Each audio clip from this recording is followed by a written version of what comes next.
Hi everybody, this is Kathleen Hinesley with Exploring Dimensions for All. Today I'm going to be reading part 2 of chapter 12 of my book, Welcome to Infinity, Exploring Ancient and Modern Techniques for Collaborating with Otherworldly Beings. Okay, so this is the chapter 12, Vibration and Otherworldly Travel. Are shamans capable of altering their brainwave frequencies through the utilization of sound and movement techniques such as drumming, chanting, singing, dancing, and other rhythmic exercises? Could the manipulation of brainwaves act as a freeing agent for the spirit body, allowing it to move in and through dimensions, vibrating at other frequency levels? If our concepts of time and space are created by our perceptions of vibration in the environment around us, it follows that it might be possible to free our consciousness from its bondage to the physical realm by altering our perception of vibration through sound, rhythm, and other means. Perhaps altering brainwaves could help us facilitate contact with beings operating at other frequencies of the sound and light spectrum. I and other students in this shamanic journeying class had observed that a recorded drum rhythm had caused our eyelids to flutter. For most of us, the sensation was accompanied by dreamlike visions of a world inhabited by spirits and/or totem animals. Had the rhythmic sound of a drum facilitated contact with other worlds as real as this one?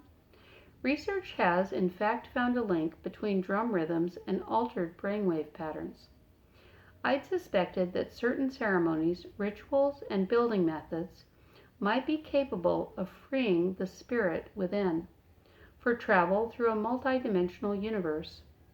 My daughter, however, had gone a step further. She'd suggested that physical travel might also be possible by utilizing changes in frequency of vibration as a means of transport.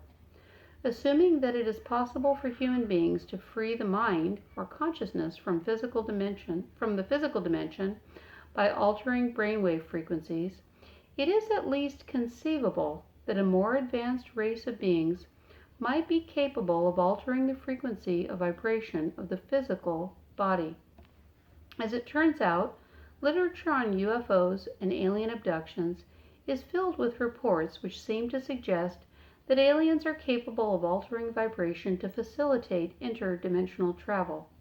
Unusual flying objects, seen by multiple witnesses, have appeared to travel through the sky only to suddenly disappear, seemingly into thin air. Abductees commonly report that aliens appear to travel through windows, walls, and other solid objects.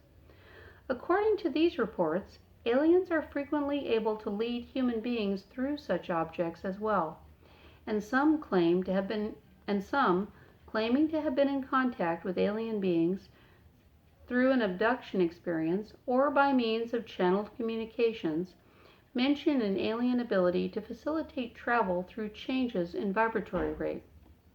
Dr. Mack describes his work with numerous people who have reportedly been abducted by aliens. Many of those he has interviewed say their journeys with aliens are accompanied by a perceived change in vibration. Quote, "Some experiencers have the impression that the changes in their vibratory frequency or single quote energy fields end single quote are an accommodation or a tuning to the higher frequency of the beings themselves, the energies that surround them, and single quote universal energy fields end single quote double quote footnote 19 that's it, footnote 19. I thought it connected to another part of the sentence, but it does not. Okay, footnote 19 is IBID pages 83 and 84. One abductee reported, quote, "They have to alter your vibration in order to get a solid object to pass through another solid object, 4 ellipsis dots. You almost feel separated, 3 ellipsis dots. And probably the moment you're on the table is where they've stopped vibrating you to get you through all the different levels of time and space and everything else, so you physically actually manifest in this other dimension." End quote. Footnote 20. IBID, page 61. Dolores Cannon, a hypnotherapist and author, has worked with numerous people who claim to have been abducted by alien beings. Like Mack, Cannon puts forward the possibility that aliens may in fact come from other dimensions and utilize changes in vibration as a means of transport. Quote, "According to the information I have received, the UFO craft are able to disappear from view or from radar screens, etc., because they suddenly change their vibratory rate. If you observe how the blades of a spinning fan or propeller disappear as the speed of rotation increases, you will have a crude idea of how it works." End quote. Footnote 21. Dolores Cannon, The Custodians, single quote, Beyond Abduction, end single quote, Huntsville, Ozark Mountain Publishing, 1999, page 23. Mack explains that abductees, whom he calls experiencers, often believe that aliens have taken them to another dimension where different rules apply. During their journeys, many abductees sense or are told that time as we know it doesn't really exist. They learn that dimensions and periods of time coexist in an ever-present here and now. Footnote 22. Mack, Passport to the Cosmos, page 59. Messages from alien beings channeled through psychics are also filled with references to the timeless, multidimensional nature of reality. In some cases, independent channelers have received surprisingly similar information on the origin of specific alien groups and the properties of our universe. In some of these communications, alien groups have described the vibratory nature of the universe and provided advice to humanity in adapting to upcoming vibratory changes on Earth.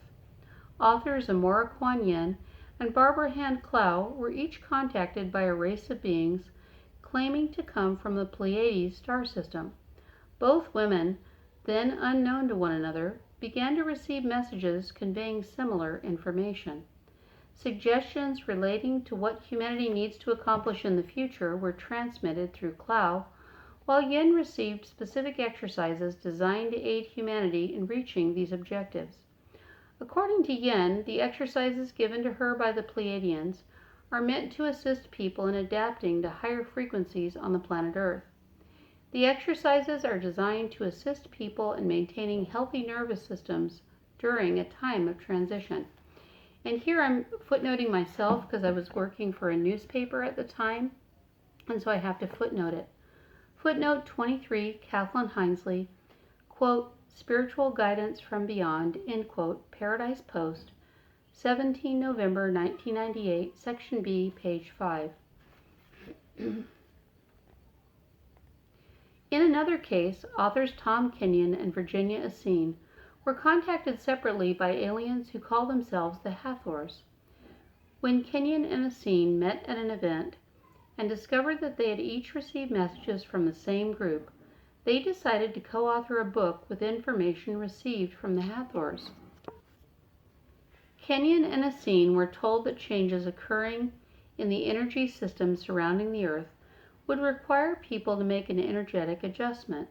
The Hathors, like the Pleiadians, communicated instructions on how to perform specific exercises for effecting this adjustment.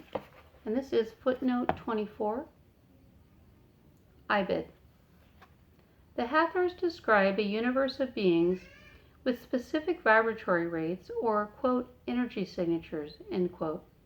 Quote, we are what you might term an ascended civilization, dash, a group of beings existing at a specific vibratory field, even as you have an energy signature. It is simply that we vibrate at a faster rate than you. End quote. Footnote 25. Tom Kenyon and Virginia Essene, The Hathor Material. Messages from an Ascended Civilization. Santa Clara, Spiritual Endeavors Publishing Company, 1996, pages 1 to 2. In some cases, contact with alien beings is made in an out-of-body state. This can occur in the case of abduction if only the spirit body is taken, or when an out-of-body journey has been planned for a specific purpose. In her book, Cosmic Journeys, Rosalind A. McKnight describes spiritual journeys she took with the help of HemiSync, and then I have a registered trademark symbol, technology, to be discussed in a later chapter, which was developed by the late Robert A. Monroe, founder of the Monroe Institute. With Robert Monroe's help, McKnight made several journeys in out-of-body states and relayed the conversations she had with both spirit and alien beings. During her journeys, McKnight met with spirits that gave her information on the vibratory nature of human beings. Quote, "It is important for each person to know that his or her vibratory rate is completely different from any others, just as all fingerprints are uniquely different. Each soul has his own soul print and special form of communication." End quote. Footnote 27. Reprinted from Cosmic Journeys by Rosalind A. McKnight, copyright 1999 by Rosalind A. McKnight, used by permission of Hampton Roads Publishing, Inc., from page 59. So I have two more references from the same book. I'm just going to say IBID. I actually wrote it all out in my book in the footnotes, but I'm just going to say IBID and mention the page number for the next two references.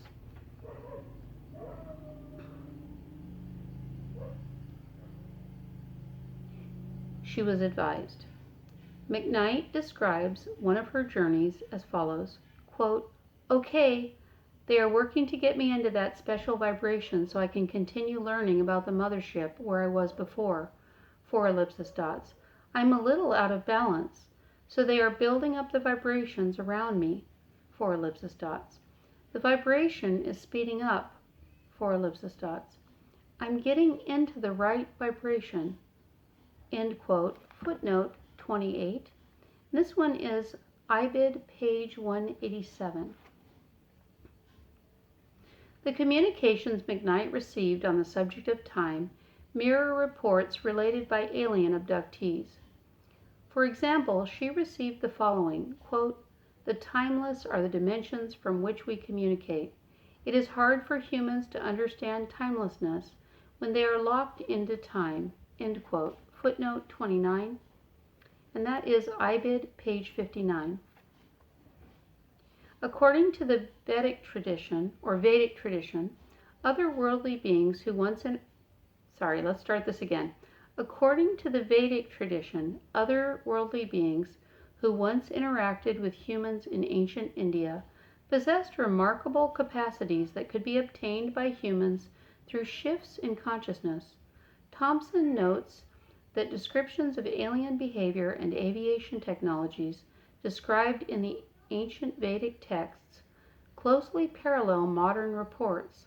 Similarities include the observation that aliens, as described, and this is in parentheses, as described in both ancient texts and modern reports, in parentheses, have the ability to move by gliding or floating above the ground and can travel long distances by means of thought. In Alien Identities, Thompson includes quotes from the Vedic texts, which provide instructions for achieving some of these abilities. The 11th canto of the Bhagavata Purana offers the following to assist in the development of Laghima Siddhi, the ability to float or glide. And this is a long set-aside quote, and it's going to be footnote 30. So every time I say me when I'm reading this set-aside quote and the one that follows, the me has a capital M. I exist within everything, and I am therefore the essence of the atomic constituents of material elements. By attaching his mind to me in this form, the yogi may achieve the perfection called Laghima, by which he realizes the subtle atomic substance of time.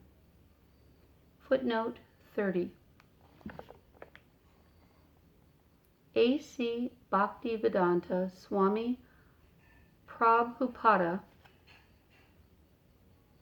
Bhagavata Purana, Copyright 1982, the Bhaktivedanta Book Trust International, used with permission, parentheses, capital BAG, period, capital PUR, period, 11.15.12, end parentheses.